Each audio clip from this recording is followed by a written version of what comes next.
Okay.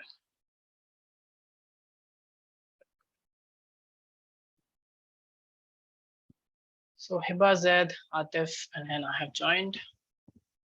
Okay, Atif, you were there in the last class. Anyone has any doubts, first of all, before we begin? Anything you want to ask from the previous chapters? Genetics, chapter 6, chapter 5th. Any doubts from genetics? No doubts?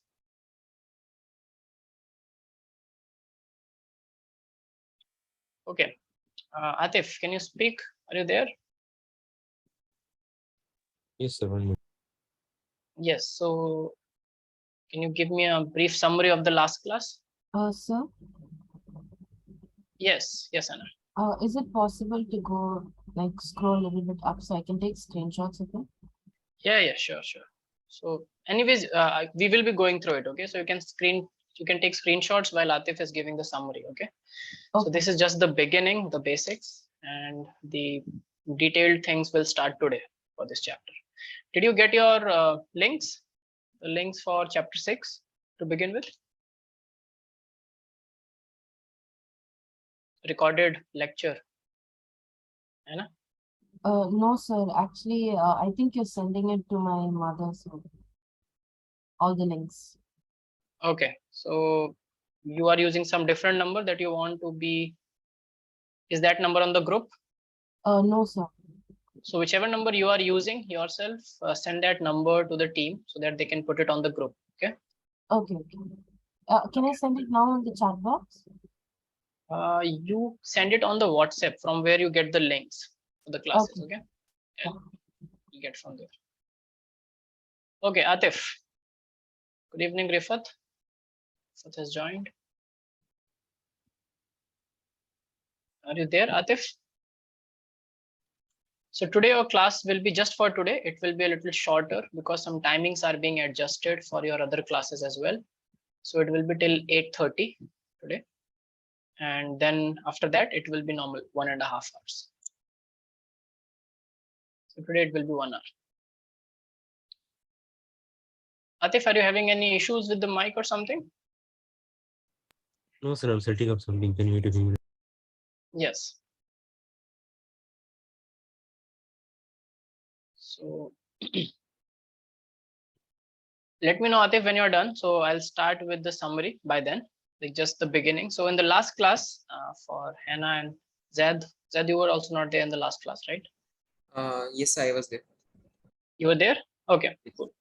So we started with evolution, and the discussion started with me saying that, evolution is one of the most misunderstood concepts in biology, where we learn certain facts, we learn certain statements, but we do not understand the mechanism behind it.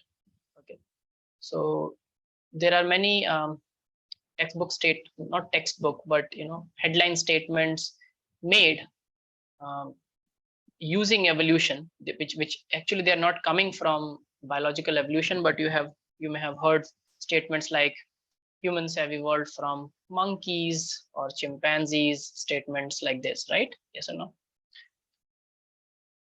So these statements are running loose because we do not understand the mechanism of evolution, how evolution works. And okay, Atif is done. So Atif, would you like to give me a quick summary, what we discussed, where we started from in 5 minutes? Yes, sir. So we started the chapter evolution, and we learned about the concept of evolution. It is a process by which different kinds of living organisms have developed from pre-existing earlier forms during the history of Earth. We also learned that evolution is a very slow and gradual process. Then we learned about the cell, the fundamental unit of life. We learned about the biomolecules present in a cell, the amino acids, sugars, lipids, nucleic acids, etc. And we learned that these are organic non-living molecules, and due to these non-living molecules, life emerges. It is hypothesized that life emerged from these non-living molecules. How? That we we'll discuss now. Yes. Yes, then we learned about the theory of spontaneous generation. Theory of spontaneous generation is that it's before scientists or philosophers used to believe that life just came out of nowhere. It just like yeah, life It like just there was spontaneously generated. just spontaneously generated, that life came out of nowhere. But this theory was dismissed by Louis Pasteur in a simple experiment where he used two jars and he sterilized one jar and sealed it shut, and he kept the other jar open. And in the sterilized jar, there was no bacteria or fungi or anything like that. While in the open jar, some fungi was grown. Wait, I didn't see Yeah. that. Yeah. Then we learned about Operin and Haldane, who made a very bold proposal that the first form of life has emerged from pre-existing non-living organic molecules, like the ones we saw, like proteins, nucleic acid, etc. And then the formation of life happened to chemical evolution, which is basically the formation of different organic molecules from their inorganic constituents. This is known as the theory of abiogenesis. Yes. So word abiogenesis means non-living genesis. Bio means living, abio means non-living. So non-living things led to the evolution of living entities. That's what the theory says. Yeah. Yes, then we learned about like the very basic anatomy of a cell, and that like a cell needs a membrane, some RNA, like chemical reactions need to be going on. We learned that the basis of all of this is found by biomolecules. Yes. And then we took a look at the early Earth conditions, that is high temperature, volcanic explosions, then reducing atmosphere, which means it contained carbons like methane, NH3, etc. Then this was the basis of Miller's experiment. Miller tried to recreate the early Earth conditions by using electrodes to create spark discharges. He also used the compounds of producing atmosphere. And when he performed the experiment, he found out that uh, when the water in the apparatus condensed, he found out that there were organic compounds inside the molecules such as amino acids, proteins, etc. And they even pigments, sugars, and nitrogenous bases were found. This proved the theory of abiogenesis. Yes, this proves, so we have done till here, this is the basis, and this just proves um, the first part, that chemical evolution indeed happened on early Earth. See, in the last class I was discussing this, and I just want to repeat this sentence one, that always remember, when we are studying science, anything that cannot be reproduced experimentally is not science. Okay. So whatever I am doing using a protocol, using certain conditions and parameters, the same thing anyone, anywhere on the planet, if follows the same protocol, can reproduce. That is called science. It is reproducible because the same logic applies. It's not like magic where some magician can do it or others who have not learned it cannot do it. Okay. So the whole logical concept of science says that if you have to prove whatever these two scientists said, Operin and Haldane. So they said that first there was a chemical evolution which led to the formation of organic molecules, and then these organic molecules led to the formation of an early living system, a unicellular system, which was the earliest form of life. Now, to prove it, the first part was proven by Miller's experiment, where he proved that indeed, if you recreate early Earth's condition, and if you just early Earth conditions means reducing gases are there in the atmosphere, and you provide electrodes to act as energy source. So these electrodes are mimicking, or they are simulating what? Thunderstorms, lightning, and volcanic eruptions. Okay. So this was the source of energy for chemical reactions to happen on early Earth, right? Whenever we do chemical reactions in chemistry lab in beaker, we get the energy is required. The energy is derived from some source. Okay. So similarly, on early Earth, if you consider early Earth as a big science laboratory where chemicals are just colliding with each other and reacting with each other, so very simple inorganic substances like methane, ammonia, water, hydrogen can just undergo reactions to make complex organic substances like sugars, amino acids, nitrogenous bases, etc. And we know that these molecules give rise to the biomolecules that make up a cell. Yes. So this part is done.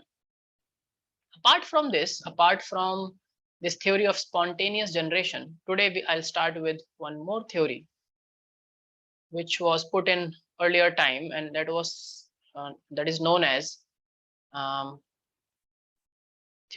panspermia theory. Panspermia.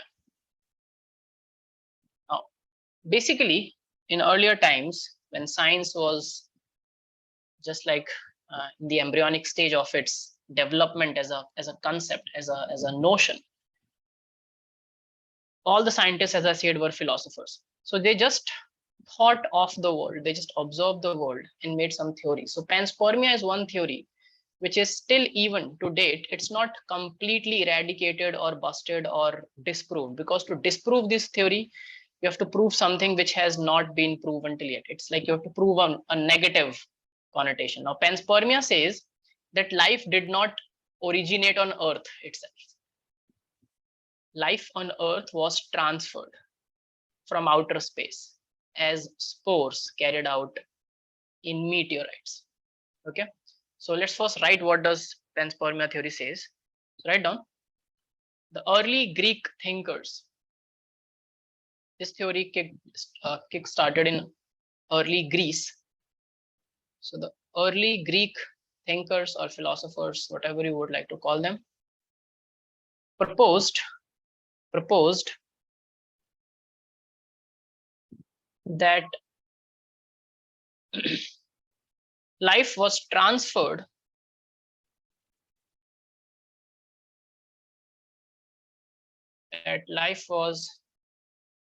yes, Zed, you're right. Zed, you can even speak, because sometimes, I see the chat very delayed. So you can just speak if you have something in your mind. Okay, Zed? Yeah, so early Greek thinkers proposed that life was transferred to planet Earth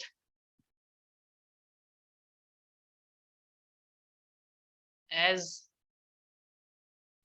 small units called spores. The same way you have spores of, bacterial spores are there, cysts, which we call them cyst, or fungal spores are there, right? So the first cell, the first kind of living cell that originated or that evolved on Earth, actually the spore for that came from outer space. This is what panspermia theory believes. Small unit called spores from the outer space.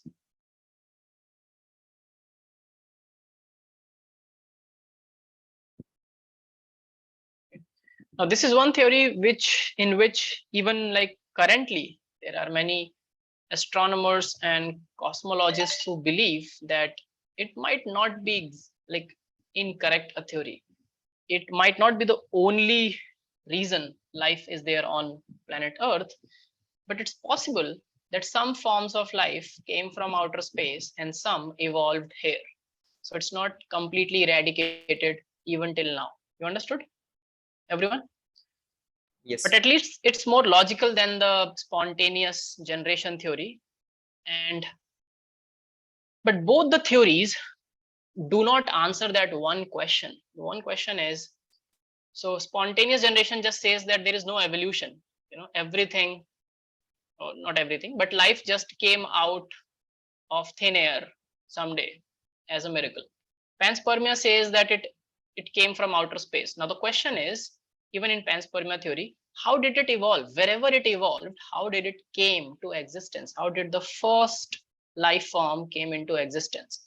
So that partially is proved by Miller, saying that theory of abiogenesis is true. Chemicals can actually evolve over time. and given the scale of millions of years, if in few years, not even years, in few months, from these gases, if you can make sugars, nitrogenous bases, and amino acids, which are like proteins, then in millions of years you can even assemble into cells. Now let's figure out how is it possible. How can organic molecules assemble? So there is one very simple example, you all do it in your daily life.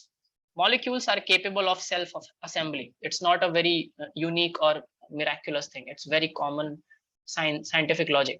How many of you know how does soaps work? Soaps and detergents. You have studied about soaps and detergents, Hannah? You know soap, Hannah? Yes.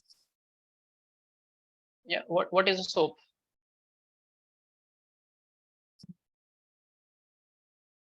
You're not audible to me if you're speaking. Hannah, are you speaking? Is she audible to anyone? Okay, tell me. Yes, you're audible now. Can you come again? Can you say again? What is a soap?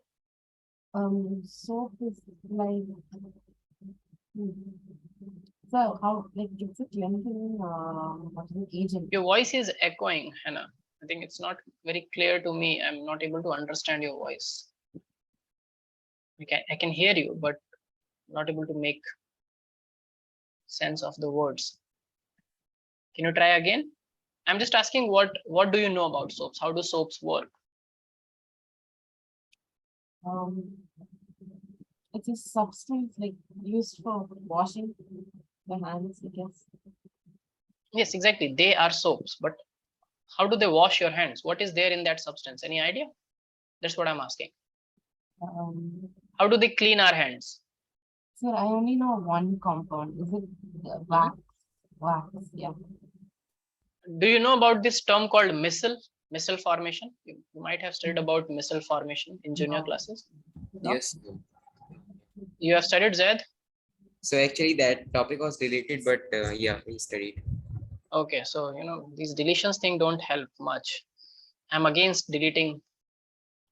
If you're deleting it, delete it from the foundational to the end stage. Don't even teach about it.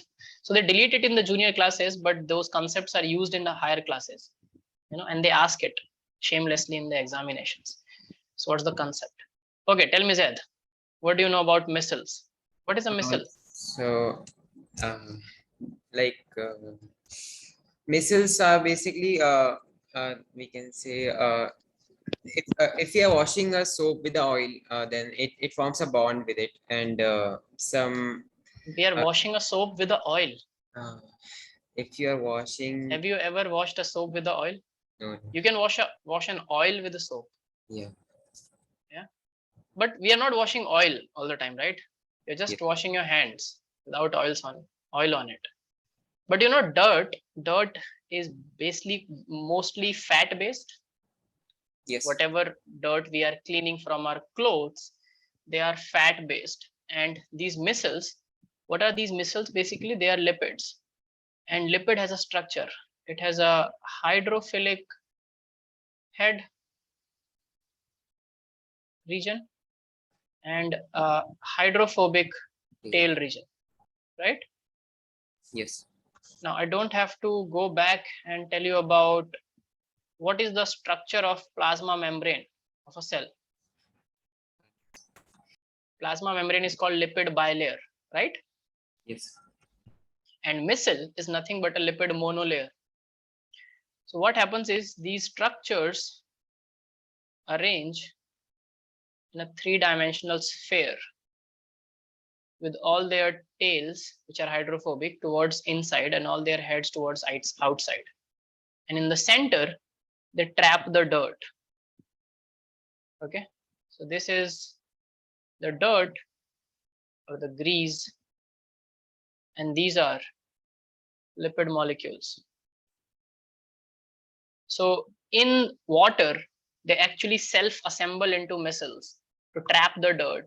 And how is this self-assembly promoted? simple rule, hydrophobic and hydrophilic interactions.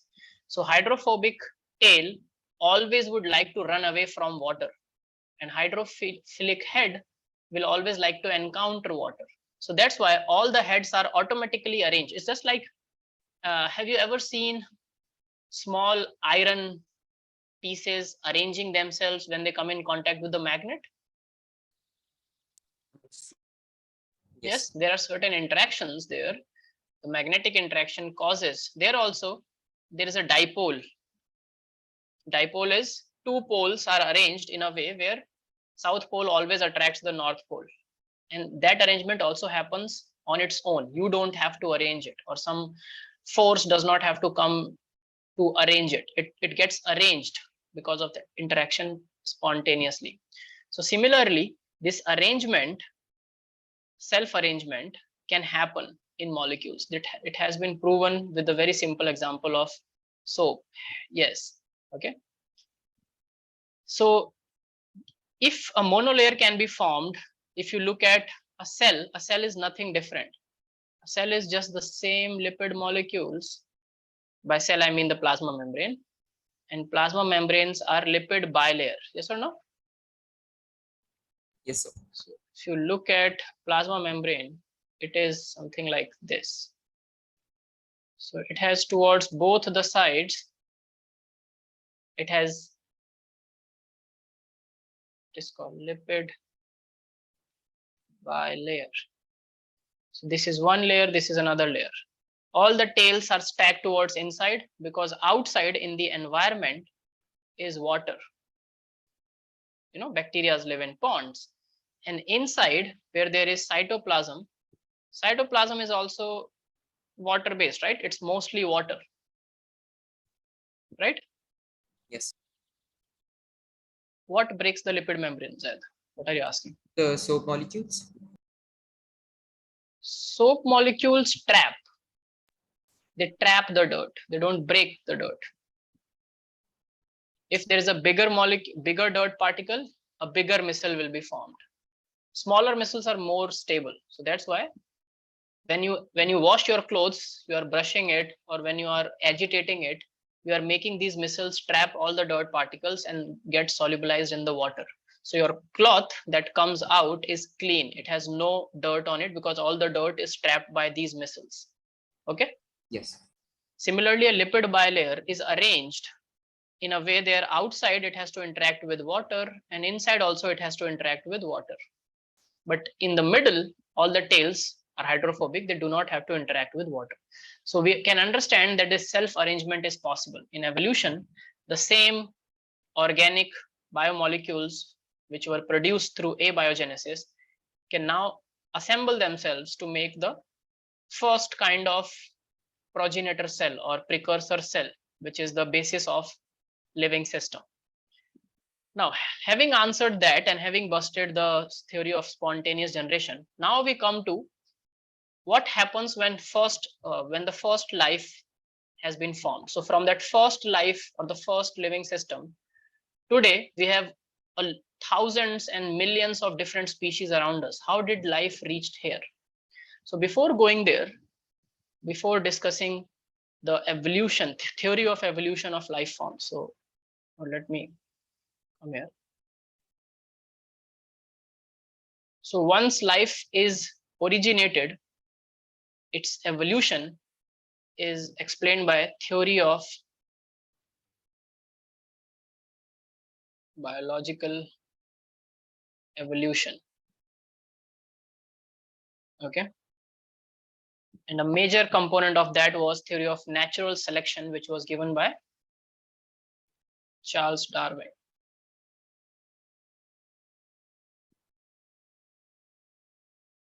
You know who was Charles Darwin? Yes. Who was it? Who was he? Who was Charles Darwin? It's known as father of evolution. Yes, sir. He proposed many theories in evolution, such as survival of the fittest, and he also traveled to the. I think he traveled to the the Galapagos Islands to find different species of finches. This is also proof of He evolution. traveled the whole world, and the story is like we just know that he traveled. It was not a targeted travel that go and find out a finches species. You know, the ship that he used to travel. So Charles Darwin is called father of evolution, and he gave the theory of natural selection and explained biological evolution. And survival of the fittest is one component of that theory. So basically, he is known for explaining and understanding the natural world the way no one could understand and explain before that. He was funded for some other reasons, actually. It's very interesting to know that. You know, the ship that Charles Darwin used? His ship's name was H H HMS Beagle. Do you know the meaning of HMS, anyone? No. Full form of HMS, anyone? This is the ship on which Darwin sailed the world. Any idea what does HMS means? Yes. His Majesty's ship. It was a royal ship given to Darwin to go and explore the natural world, observe it. The idea behind it was not purely for development of biological sciences, but was more of understanding the cultural diversity for political reasons, and also to understand the world around and how big is the world, what's there in the world, and also to explain the natural world for the cause of, you know, spreading the message of the king and the religion both. So it was sent for many different purposes. But HMS, His Majesty's ship, name was Beagle. When Darwin sailed off on that ship, he did not know that when he will come back, he will be pissing off a lot of people who actually funded this whole voyage. Because the very thing that he was asked to prove, he will come and disprove it. That see, it's not like. So earlier, before going to natural selection, let me tell you about one more belief. Earlier, before the theory of evolution was given by Darwin, the most strongest belief or the theory was the theory of special creation. And this I'm talking about, around 2000, 3000 years before Christ, BC. Okay, 3000 year BC. Theory of special creation started off from there.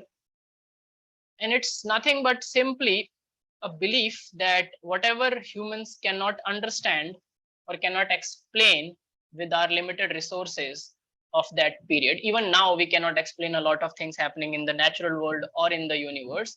But it's not because we can never explain it. It's because we do not have appropriate technology or senses to, experience it or explain it. So theory of special creation has three major connotations. Okay, now start writing those connotations. What did it say? So the first thing that theory of special creation said, which was the easiest, which actually Darwin himself busted, and he pissed off a lot of people in power and authority and also in faith and belief, was that this theory says that all living organisms that we see today, right?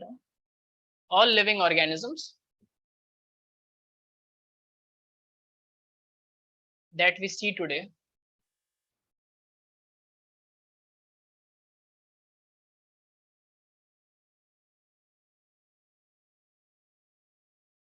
were created as such.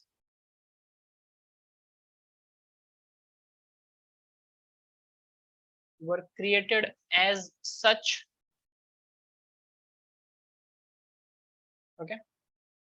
So this is the first thing. And it was a very, very strong belief, and it's very obvious to understand. Yes, and I can scroll up to it.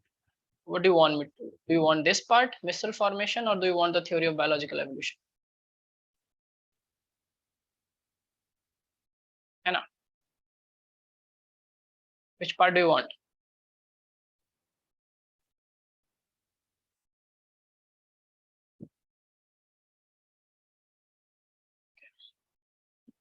Yeah, it's just an example I'm giving you to explain that molecules can self-assemble. It's not a very it's not very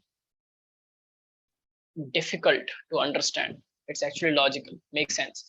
So this plasma membrane could also have assembled at one point of time, okay, from these lipid molecules. Okay, Anna, done?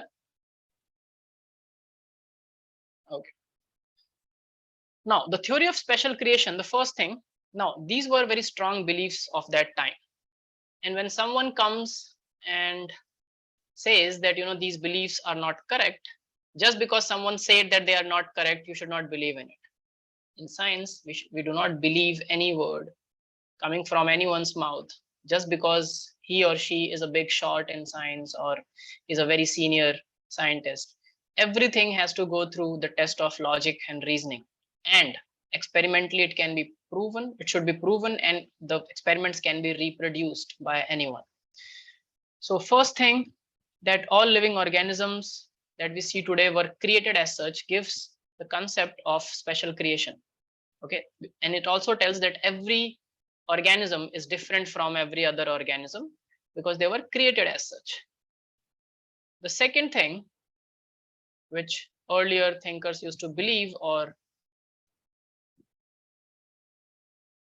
those who established religion used to believe, was, write down, the biodiversity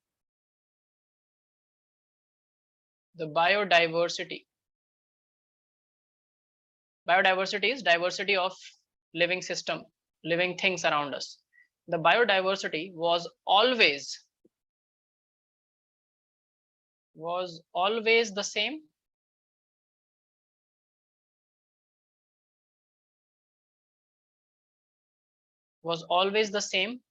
since creation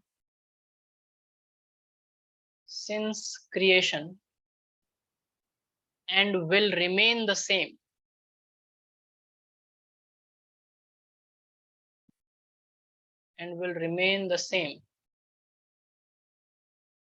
in the future.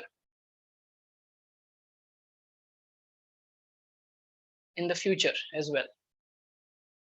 So because all living organisms are created as such, so there is no more things being created now. The world is created and it is static.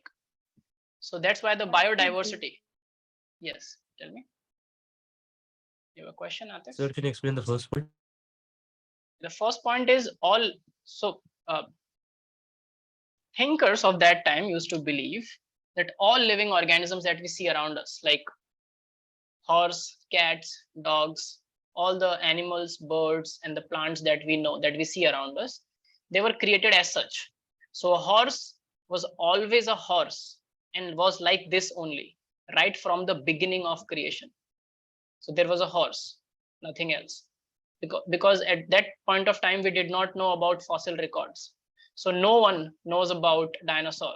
There is no, apart from science textbooks, you will not find mentions of dinosaurs anywhere in any early philosophy, in any religious textbook, in any belief that is apart from science, any notion, because other notions believe that the world is static, the biodiversity is static. It was just created as such. So there was a creator who created life as such, right from the beginning till the end. It will be like this only. Now we will understand how these were busted by Darwin.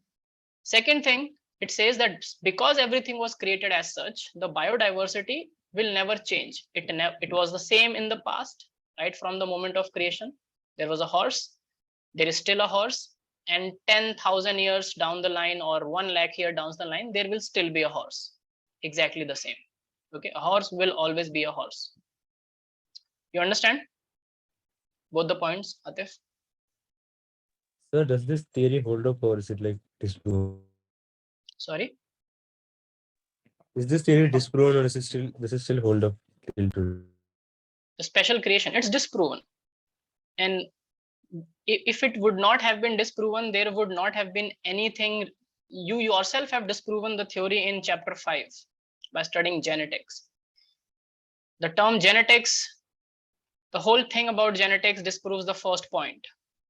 It was the life was not, all living systems were not created as such, like we see them today.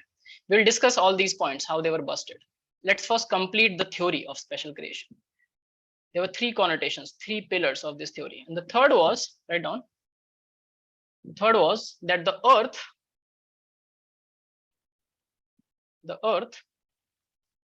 is not more than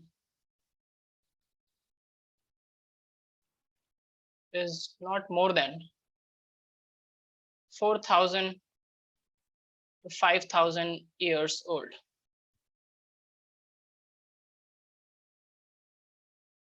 Okay.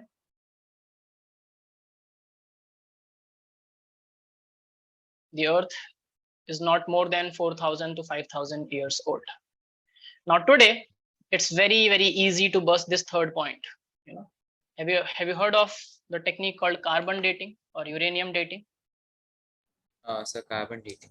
Yeah, carbon dating you have heard, right? Carbon dating is what?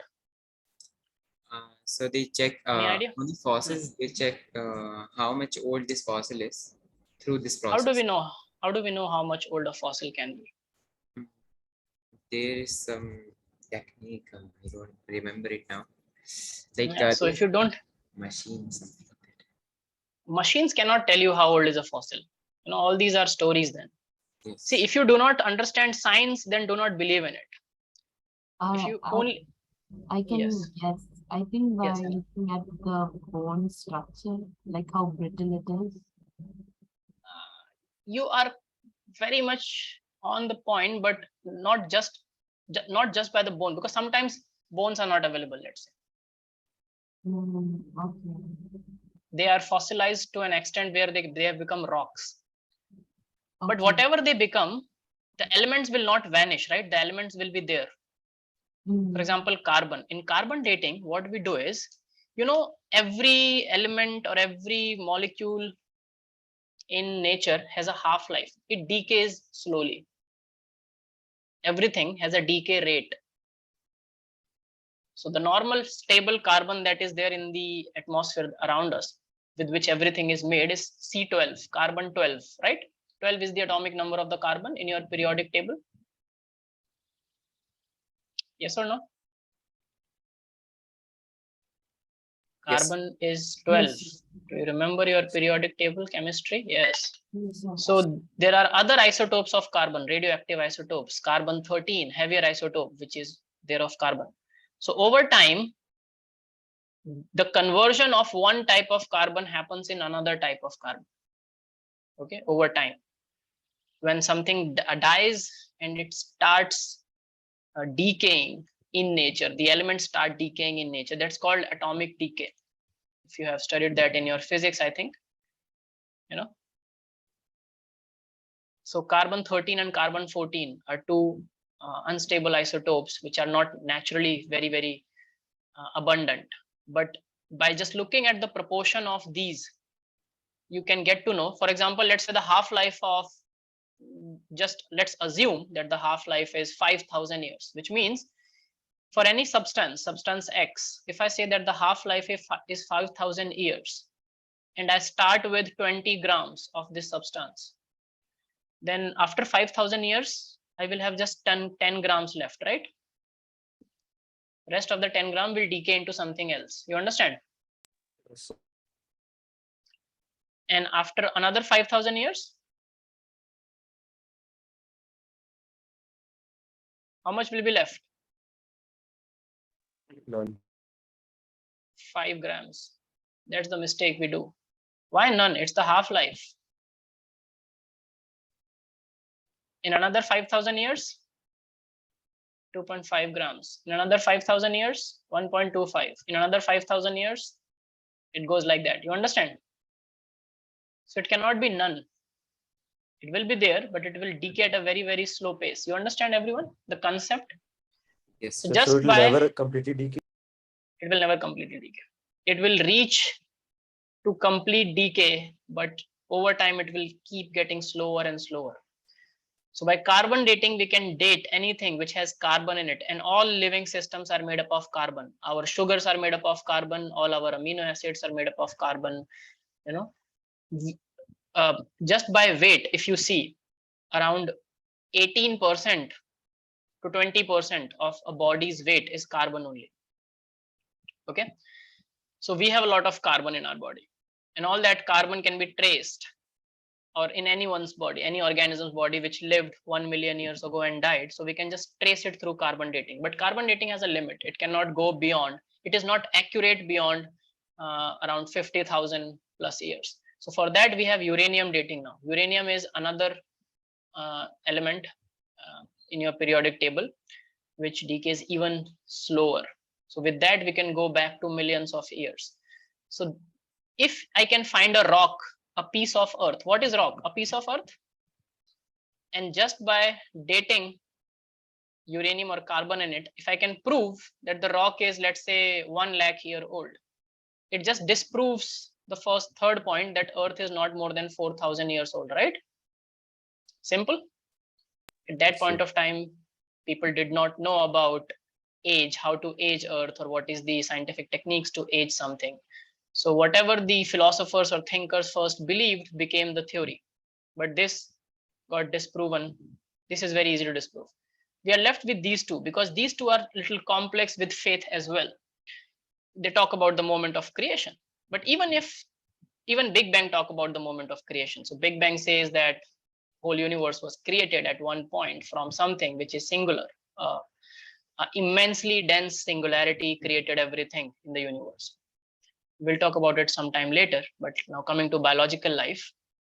Darwin, when he went on his voyage, he saw that there are many living systems which are similar to each other and are also similar to the life which was existing before them. So life was not same right from the beginning. Life changed. And the biodiversity is not same, it is changing with time, and it is changing with conditions.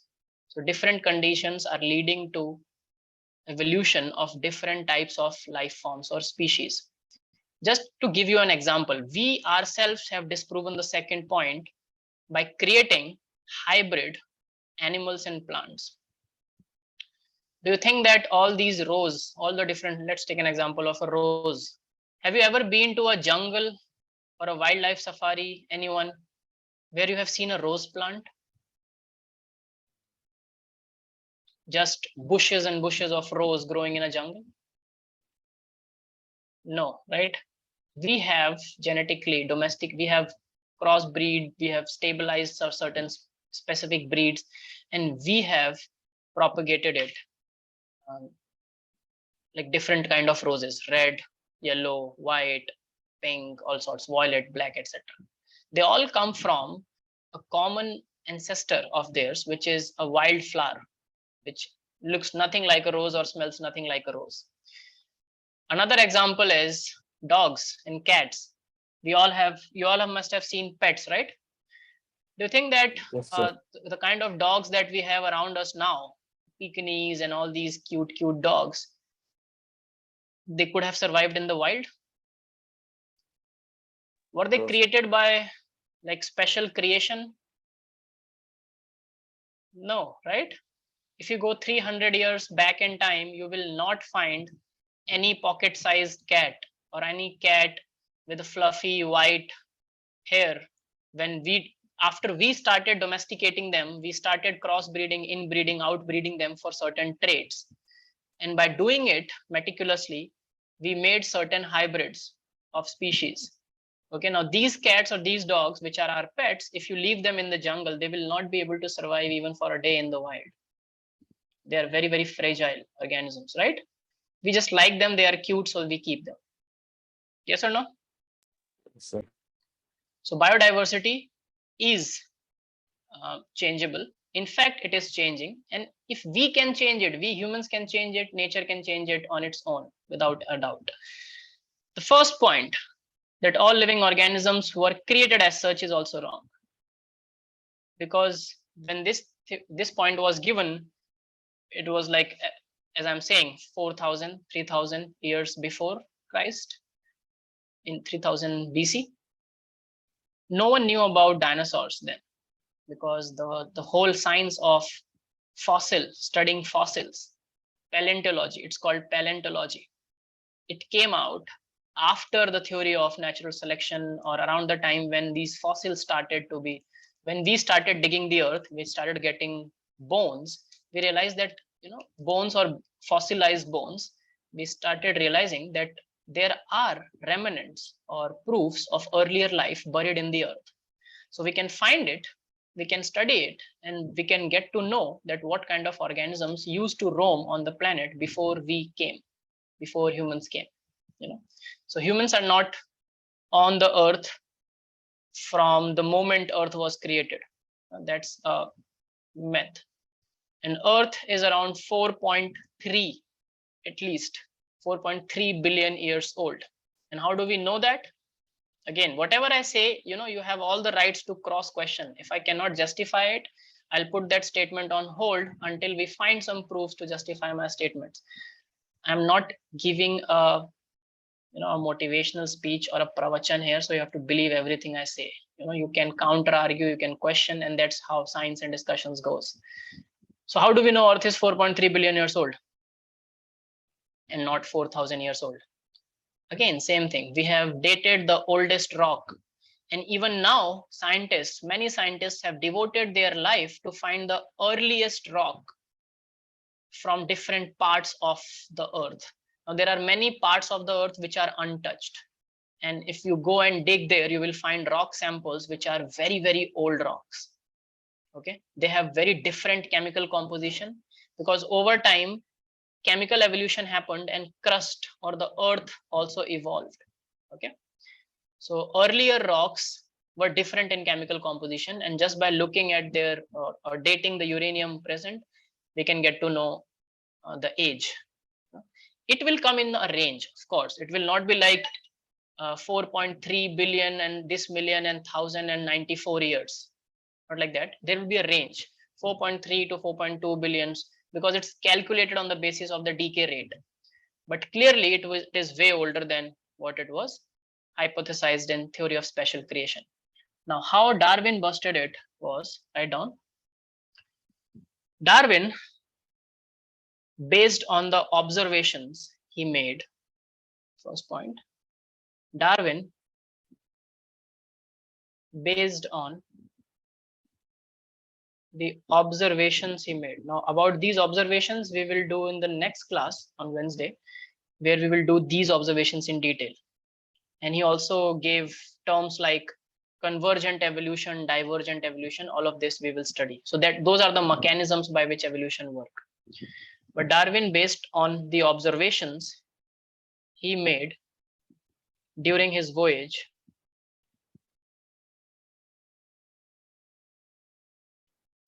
concluded that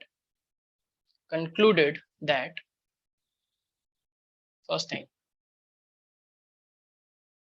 existing life forms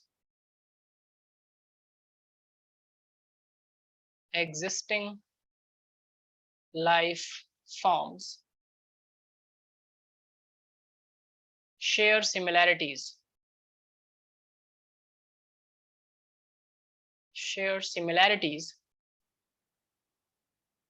to different degrees,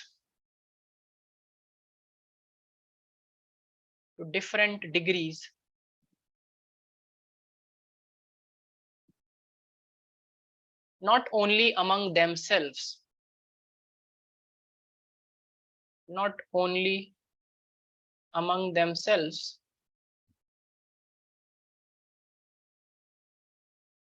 but also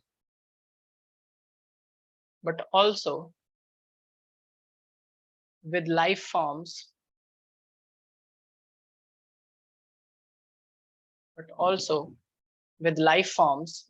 that existed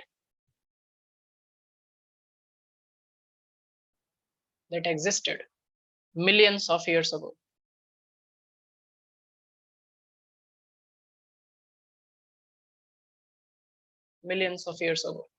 Now, this was a very bold statement. I will conclude with this first statement only today. Why was this a bold statement? Because you are defying what people were believing then, and you are putting something on their plate which they are not ready to digest.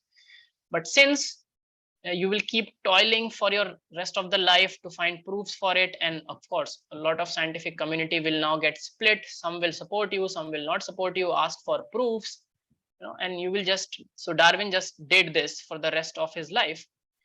But now we know that this statement which he made back then is true.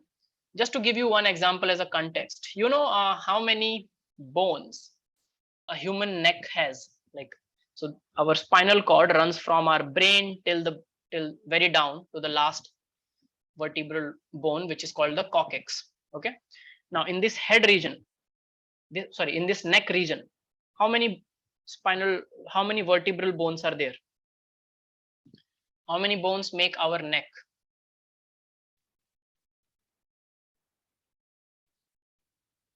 So let's make a human skull. Yes, Hiba is writing 7 and she is correct. So this is something what like a human skull looks like, right? It has this one. Pardon my drawing skills, but you understood, right? This is a skull. Then there are 7 bones, right? 1, 2, 3, 4, 5, 6, 7 bones which make the neck region of a man. Understood, everyone? Yes, sir. Now, just by a special creation theory, if you will ask any theorist who will back special creation theory, if I ask you a 6-inch long human neck, it's more or less 6 to 8 inches long neck in a human, versus a 1 meter long giraffe neck, how many bones do you think a giraffe neck has on an average? Okay, less than 7, more than 7, logically. More than 7. A giraffe neck should have more than 7 bones, right? Because it's 1 meter long. Hannah is saying 20.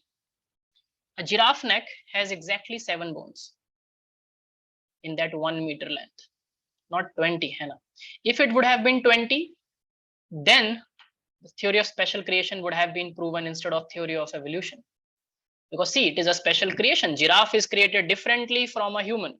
That's why giraffe has 20 bones in its neck and human has 7 bones in its neck, in the vertebral column. So giraffe also has the same number of bones.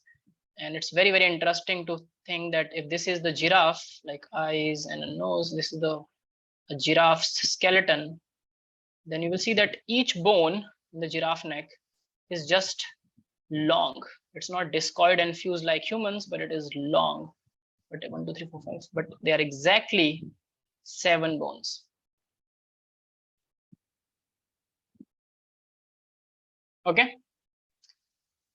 So there is some similarity in different organisms, and that can act as a connecting link to show how they evolved.